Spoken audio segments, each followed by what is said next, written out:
চট্টগ্রাম খাগড়াছড়ি এই মহাসড়কটা আমাদের দীর্ঘদিনের দাবি মাঝখানে ডিভাইড দিয়ে এটা যেন 4 লাইন উন্নত করা হয়। আর যেখানে আঁকা বাঁকা আছে প্রতিটি জায়গায় আঁকা বাঁকা যেভাবে স্পিড ব্রেকার দেয় ওইটা কিন্তু তেমন না, পর্যাপ্ত পরিমাণ না।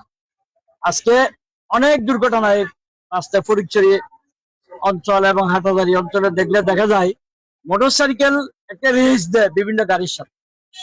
যদি ডিভাইডার থাকতো আর যারা আইন শৃঙ্খলা বাহিনী আছে তারা যদি তাদেরকে নিয়ন্ত্রণের করার জন্য ভূমিকাটা সঠিকভাবে পালন করত তাহলে দুর্ঘটনা অনেক দ্রুত কমে যেত।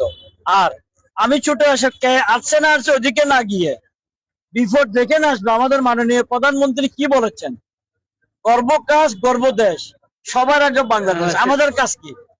আমরা কাজ করব। এখন এটা যে একটা কাজ, এটা আমাদের একটা কাজ না? দুর্ঘটনা আমার ভাই আহত হয়েছে, যে কোনো কেহ এরকম গাড়ি অ্যাক্সিডেন্ট হতে পারে। আমাদের দায়িত্ব হলো আমাদেরকে ভোট দিয়েছে জনগণ, জনগণের পাশে থাকার জন্য। ভোটের আগেও ছিলাম আমরা, এখনো আছি, ইনশাল্লাহ বাঁচা থাকবে, আগামী দিনে থাকবো।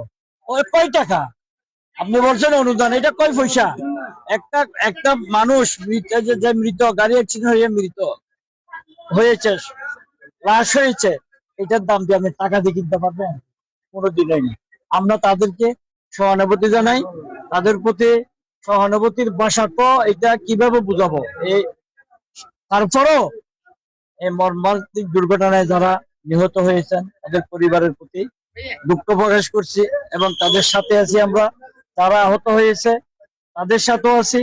সবাই চিকিৎসার জন্য যার যে অবস্থান আছে আমরাও আছি, আমিও আছি। বিত্তবানদেরকে বলবো তাদের চিকিৎসার জন্য সার্বিক সহযোগিতা। চট্টগ্রাম খাগড়াছড়ি আঞ্চলিক মহাসড়কে গত 2 মাসের তথ্য, পুলিশের তথ্য 9টি সড়ক দুর্ঘটনায় 5 জন মারা গেছে, আজকে 3 জন মারা গেল। এটার দীর্ঘদিনের দাবি ছিল ফোরলেন করা, পাশাপাশি গুরুত্বপূর্ণ জায়গাগুলোতে ফুটওভার ব্রিজ নির্মাণ করা। এই বিষয়গুলো আসলে আপনার সরকার বা আপনারা পরিকল্পনা করবেন? আরো একটি বিষয়, এবং সাথে সাথে উপজেলা রাস্তা কমপ্লেক্সে জরুরি যে বিভাগ, সেখানে অনেকগুলো সংকট আছে, আপনি দায়িত্ব নিয়েছেন, সেগুলো কাজ করবেন কিনা, কিভাবে করবেন? আসলে জনগণ আমাকে ভোট দিয়েছে, আমাদের কাজ কি? আমরা অবশ্যই এই কাজগুলো করবো।